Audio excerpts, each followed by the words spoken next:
नमस्कार साथियों, तेरी मेरी कहानी साइकोलॉजिकल सेशन में आप सभी लोगों का स्वागत है। आज का सेशन है 83 और विषय है गिल्ट। बहुत सारी कहानियों में आप अक्सर सुनते होंगे कि हमने पास्ट में कोई भी ऐसी मिस्टेक कर दी होती है या हमारे सामने कोई भी ऐसे परिणाम आते हैं जिसके लिए हम अक्सर स्वयं को दोष दे रहे होते हैं। बात सिर्फ चाहे हमारी अपनी हो, हमारे व्यक्तिगत जीवन की हो या हमारी परवरिश की हो, हमारे जिम्मेदारियों की हो या हमारी एक इमेज की हो जिसमें शायद हम वो ना हो जो हम होना चाहते हैं। अक्सर देखा गया है कि हमारे आसपास की घटित बहुत सारी छोटी मोटी कहानियों में ऐसे वाक्यों का आना बहुत आम सी बात है। शायद ये मेरे कारण ही है, मैं इसमें स्वयं को दोष देता हूँ, या ऐसा अगर मैं ऐसा नहीं करती तो शायद ऐसा ना हुआ होता।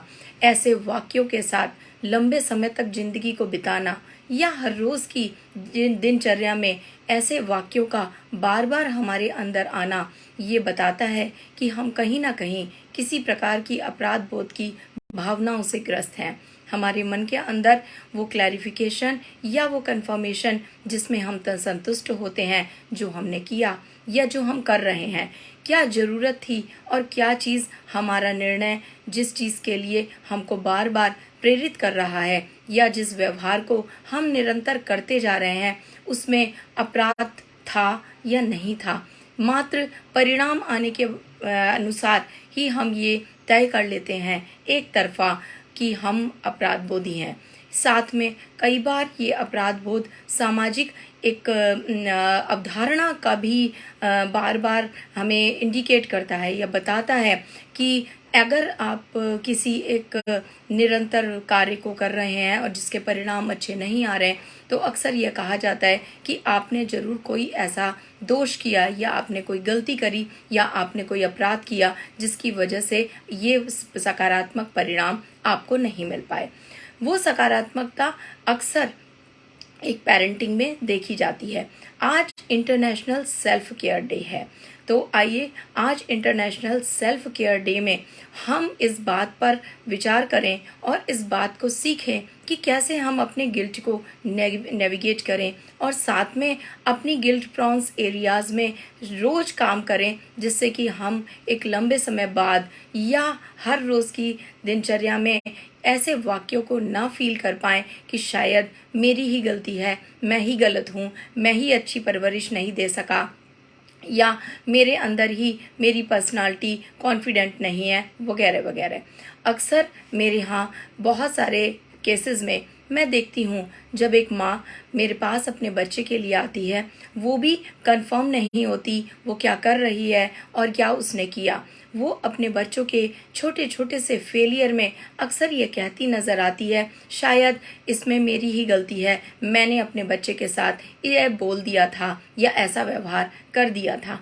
इसी प्रकार कुछ ऐसे बच्चे भी आते हैं जो अक्सर अपने आप को दोष मुक्त पाते हैं और एक लंबे समय तक ये सोचते रहते हैं कि शायद अगर वो अपने जीवन में ऐसा नहीं करते तो वो अपने आप को एक बहुत अच्छे से कॉन्फिडेंट फील कर पाते, उनसे कुछ अपराध हो गया है। साथ में कुछ ऐसे पुरुष, कुछ ऐसे यंग अडल्ट भी आते हैं जिनके बच्चे अगर बड़े होने पर बिगड़ गए हैं या जिन लोग अपनी प्रोफेशनल लाइफ में बहुत सक्सेस नहीं है, वो भी अपने आप को दोष देते हुए नजर आते हैं कि शायद उन्होंने अपनी पढ़ाई ठीक प्रकार से नहीं करी, जिसकी वजह से आज वो इस हालात में गुजर रहे हैं।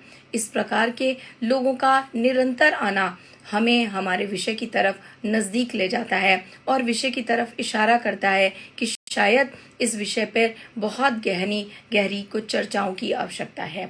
हम आज के सेशन के माध्यम से आप सभी लोगों को ये भी पहुंचाना चाहते हैं कि हम किस प्रकार से गिल्ट को अपने अंदर से निकालें ही नहीं, बल्कि इस बात का भी निश्चय करें कि हम जो कर रहे हैं वो बिल्कुल सही है, हम जो कर रहे हैं उसकी ज़रूरत है और हमने जो किया वो उस समय की आवश्यकता थी।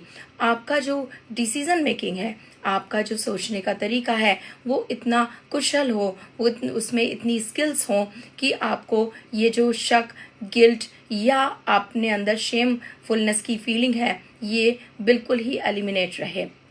सबसे पहले तो आप यहाँ ये जान लें, गिल्ट एक सामाजिक प्रक्रिया है या एक सामाजिक इमोशन है।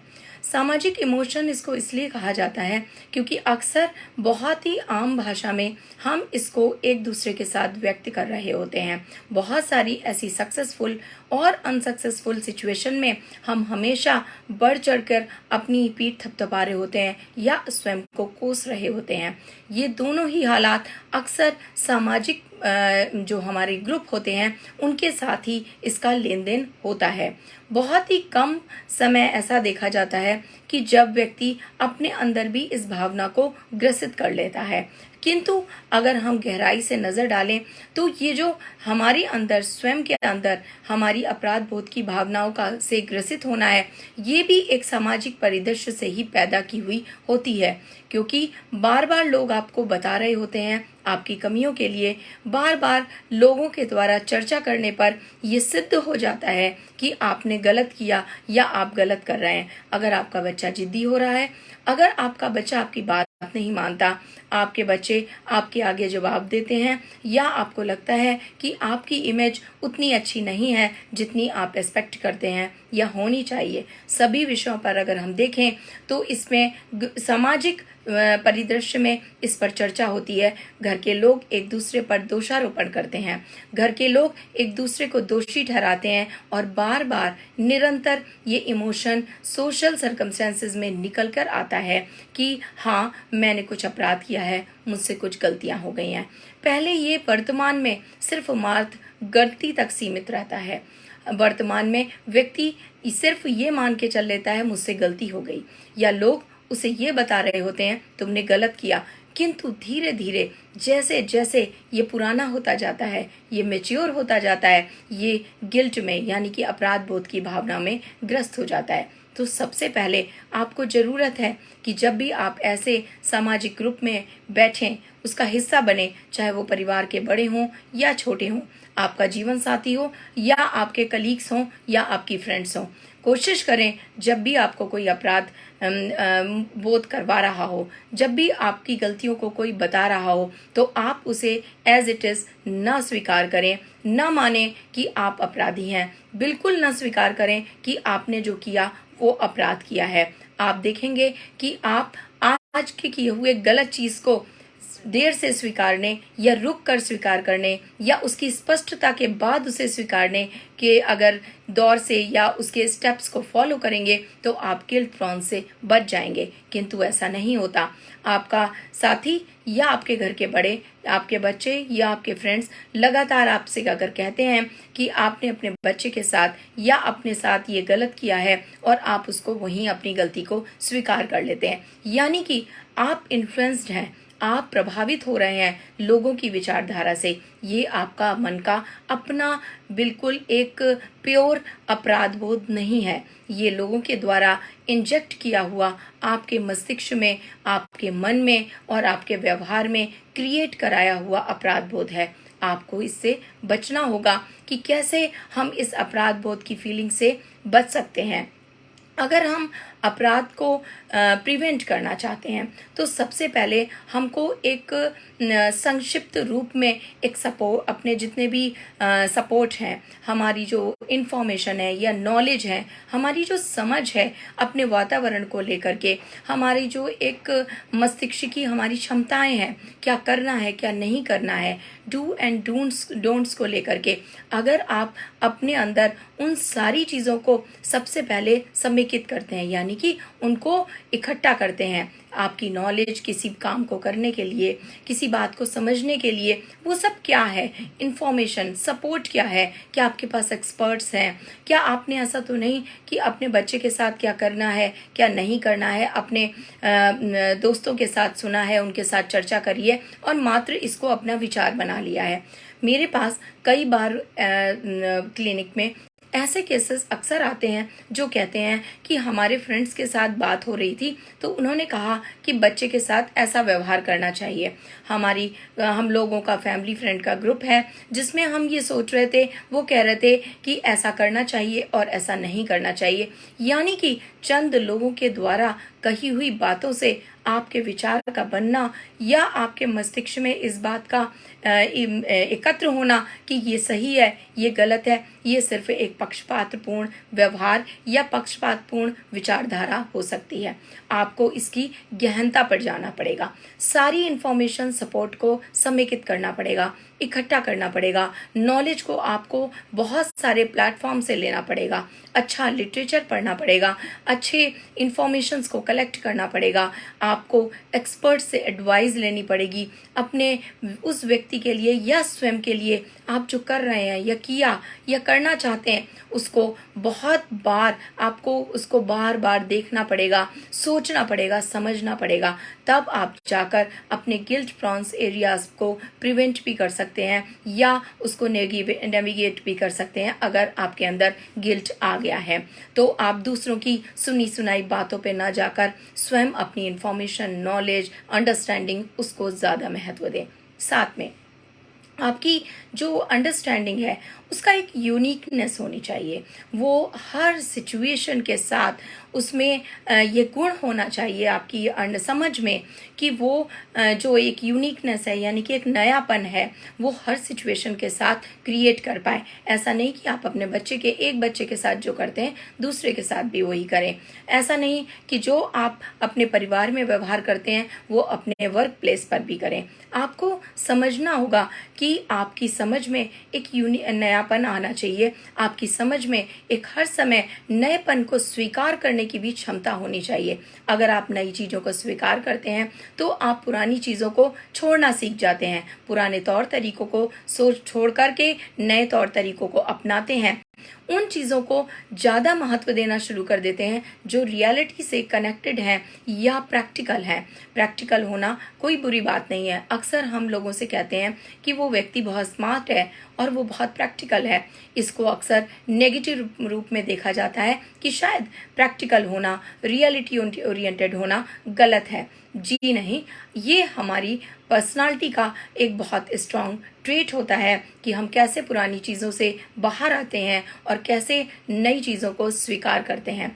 ये स्वीकार्यता मानसिक स्तर पर अगर हो तो ज़्यादा बेहतर होगा।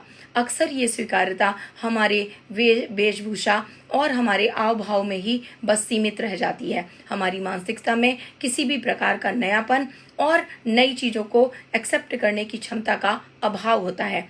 आज का ये सेशन मैं ज़रूर समर्पित करना चाहती हूँ बच्चों को, बड़ों को, एल्डर एज के लोगों को और उन सभी लोगों को जो अपने होने या किसी के कुछ किए जाने या अपने द्वारा कुछ किए जाने पर शक करते हैं, शंका करते हैं या दूसरों को बार बार रियलाइज़ कराते हैं कि वो गलत कर रहे हैं। हमें हमारी जो अंदर एक क्षमता है जिसमें कि हम तुलना करते हैं, हम तो ऐसा किया करते थे, आप तो ऐसा नहीं करते। हमें इसे पूरी तरीके से एलिमिनेट करना होगा, यहाँ तक कि डिलीट करना होगा। हमारे वाक्यों में इस तरीके के वाक्यों का आना, हम तो ऐसा करते थे, इसका मतलब कि हम दूसरे को दोष दे रहे हैं कि तुम ऐसा नहीं करते हो। हम तो इस तरीके की दिनचर्या का पालन करते थे, तुम ऐसी दिनचर्या का पालन नहीं कर रहे हो। इससे बेहतर है कि हमारे जो वाक्य हैं वो ये जाएं कि हमें अच्छी दिनचर्या का पालन करना चाहिए। उससे हमेशा अच्छा आपका स्वास्थ्य रहता है, अच्छे आपके विचार रहते हैं और अच्छी दिनचर्या का पालन करने से आप सदैव अपने आप को स्फूर्ति वाला और ऊर्जावान महसूस कर पाते हैं। किंतु अक्सर हम तुलनात्मक अध्ययनों में अपने आप को ग्रस्त कर लेते हैं और दूसरे के अंदर नेगेटिव भावों को भर देते हैं। उस व्यक्ति को जिसकी तुलना हो रही है और वो व्यक्ति जो तुलना कर रहा है, दोनों को ही सावधान होने की ज़रूरत है। तुलना करना या तुलना करवाना दोनों ही अपने आप में एक गलत व्यवहार है। अगर हम इस तरीके की तुलनात्मक चीज़ों में फंसते हैं तो हम अक्सर वो नयापन, अपनी नई चीज़ों का स्वीकार करना, उससे बाहर ही नहीं निकल पाते या उसको स्वीकार ही नहीं कर पाते। हम उन्हीं पुराने तौर तरीकों में लिप्त रहते हैं। आपको देखना होगा कि आपका ये जो नयापन है, आपका ये जो नया तरीका है किसी भी चीज़ को करने का, समझने का, इनोवेटिव आइडियाज़ जो हैं वो हर सिचुएशन में कितना इम्प्लीमेंट हो पाएंगे। आपका ये एनालिसिस अपने इनोवेटिव अंडरस्टैंडिंग के लिए, अपने नएपन के लिए, ये जो एनालिसिस है यही आपकी एक्चुअल क्षमता है कि आप पहले ही एनालाइज कर लेते हैं कि आपके द्वारा किया जाने वाला कार्य या आपने जो सोच रहे हैं उसके प्रॉन एंड कॉज क्या होंगे। अगर आप प्रॉन एरियाज को पहले ही डिटेक्ट कर लेते हैं तो आपके लिए अलर्ट होना या अपनी चीज़ों को इनोवेटिव वेज को डिज़ाइन करना आसान हो जाता है। हर चीज़ एक नए तरीके से डीलिंग चाहती है, चाहे वो बच्चा हो या बड़ा हो। आपका बॉस भी हर दिन आपके एक प्रेजेंटेशन में कुछ नयापन चाहता है। वो नयापन तभी आ पाएगा जब आप एनालाइज करेंगे। अब एक गहरी एनालिसिस एक अच्छे गुड डिसीजन लेने के लिए आपको प्रेरित करती है। इसी के साथ साथ आपका जो रिस्पॉन्सिबिलिटी है, आपकी जो जिम्मेदारियां हैं, आप सबसे पहले उन्हें जॉब ना माने। अक्सर एक डायलॉग बहुत कॉमन है कि ये तो हमारी जिम्मेदारी है, यानी कि कार्य करना, घर के काम करना, बच्चों की परवरिश करना या रोज़मर्रा के दिनचर्या के कार्यों को करने में हमें लगता है कि ये हमारा कार्य नहीं है या ये मात्र जिम्मेदारी है, और हम इसके अतिरिक्त अपना समय ढूंढते रह जाते हैं कि शायद हमारा पर्सनल वक्त कहीं और है।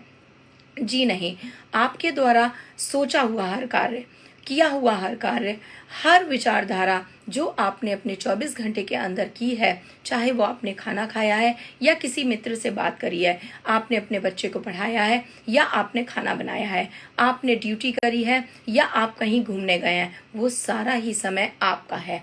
आप जब कार्य को एक जिम्मेदारी की तरह करते हैं, एक जॉब की तरह करते हैं, आपका हमेशा फोकस एरिया, आपकी जो प्रायोरिटीज़ हैं वो प्रायोरिटीज़ हमेशा एक दबाव में कार्य कर रही होती हैं। आपके जो इमोशनल कनेक्शन है उन चीज़ों के साथ वो उतना 100% होता ही नहीं है, क्योंकि आप तो कुछ अपना अलग समय तलाश रहे होते हैं। आप हमेशा इस अपराध बोध की भावना से ग्रस्त रहते हैं कि आपके पास अपने लिए, अपने को देने के लिए वक्त नहीं है, या आपको अपने परिवार को देने के लिए वक्त नहीं है, या आपने अपने बच्चों को वक्त नहीं दिया। आपने अगर अपने बच्चों को खाना खिलाया, वो भी बच्चों को दिया हुआ वक्त है। आपने अगर अपने बच्चों के लिए खाना बनाया या उनके कपड़े धोए, वो भी बच्चों को दिया हुआ वक्त है। आप अगर अपने बच्चों के लिए नौकरी करने जाते हैं, वो भी आपके बच्चों को दिया हुआ वक्त ही है, क्योंकि आप वहाँ से जो आय लेकर आते हैं उससे आप अपने बच्चों की परवरिश कर रहे हैं या उनके एरिया में खर्च कर रहे हैं। किंतु सामाजिक अवधारणा में इसको बिल्कुल उल्टी तरीके से देखा जाता है। अगर कोई व्यक्ति नौकरी करके आ रहा है तो उसके बाद उससे कहा जाता है आप बच्चों को टाइम ही नहीं देते। अगर कोई माँ पूरे दिन किचन में या घर का काम करती है तो पति उससे ये कहता है कि तुम तो बच्चों को ध्यान ही नहीं देती हो, उन्हें पढ़ाती नहीं हो। ऐसा नहीं होता। ऐसे वाक्यों से हम अपराध बोध की भावना से ग्रसित हो जाते हैं। हमें ऐसा लगता है हम कुछ बेईमानी कर रहे हैं, कुछ गलत कर रहे हैं। उसके बाद अगर बच्चा पढ़ाई में कमज़ोर हो जाता है या आपके परिवार में कुछ अलग सा माहौल क्रिएट हो जाता है, नेगेटिव माहौल, तो आप कहते हैं कि हमने बच्चों को वक्त नहीं दिया। ऐसा बिल्कुल नहीं है। करा हुआ हर कार्य जो 24 घंटे में आपने अपने लिए, अपने अपनों के लिए किया है, वो सब दिया हुआ आपका अपना ही वक्त है जो आपने स्वयं को भी दिया है, क्योंकि बच्चे आपके हैं, कार्य आपका है। हर वो जिम्मेदारी जो आप निभा रहे हैं वो सब आपका ही टाइम है। तो इसलिए अलग से अपना टाइम खोजना या अपने टाइम के लिए बहुत ललायत रहना या अपराध बोध से ग्रसित होना, फ्रस्ट्रेट होना, इरिटेट होना, मेरा अपना समय नहीं मिला, ये हमेशा एक बेईमान रवैया होता है आपकी दिनचर्या में। और कोशिश करें कि आप अपनी जिम्मेदारियों को ही अपना समय माने और अपना विशेष समय माने। उसके साथ अपना इमोशनल कनेक्शन को जोड़ने का प्रयास करें। अगर हर कार्य के साथ आपका, चाहे ऑफिस का काम हो, घर का काम हो, कपड़े धोने का काम हो या खाना बनाने या खाने का काम हो, टीवी देखने का काम हो या सिर्फ सोने का काम हो, आप हर उस काम को अपनी जिम्मेदारी माने और उसके साथ अपना इमोशनल कनेक्शन बना कर रखें। जितना इमोशनल कनेक्शन हर एक किए हुए कार्य के साथ आपका होगा, अपनी हर उस जिम्मेदारी के साथ होगा, आप देखेंगे आपके अंदर अपराध बोध की भावनाएं अपने आप ही कम होती जाएंगी। लास्ट में एक और बात जो सबसे ज़्यादा महत्वपूर्ण है, क्योंकि आज इंटरनेशनल सेल्फ केयर डे है। सेल्फ केयर में आ जाता है ट्रीट योर सेल्फ। आप स्वयं को कैसे ट्रीट करते हैं। आप अपने आप को कमज़ोर बनाकर, आप अपने आप को वल्नरेबल बनाकर, आप अपने आप को एरोगेंस या एरोगेट बनाकर, या आपके अंदर बहुत ज़्यादा इरिटेबिलिटी, फ्रस्ट्रेशन, एग्रेशन या एडिक्शन, किसी भी तरीके से ग्रसित अगर अपने आप को आप दिखा रहे हैं और स्वयं को ट्रीट भी कर रहे हैं, तो इसका मतलब कि आप कहीं ना कहीं अपने भविष्य, अपने सपनों व अपने गोल को इक्वली कभी लेकर नहीं चल पाएंगे। आप हमेशा एक कंपैशनेट के रूप में कार्य नहीं कर पाएंगे। आपका पैशन आपके ड्रीम्स को फुलफिल करने के लिए नहीं हो पाएगा। आप स्वयं को ट्रीट करें कि अगर आप पेरेंटिंग में हैं, अगर आप जॉब में हैं, आप मदर हैं, फादर हैं, रिलेशनशिप में हैं या हस्बैंड वाइफ हैं, कोई भी एक रिश्ता हो या आपका कोई भी रोल हो, वो हर रोल आपको सबसे पहले सिखाता है ट्रीट योर सेल्फ रिस्पेक्टफुली।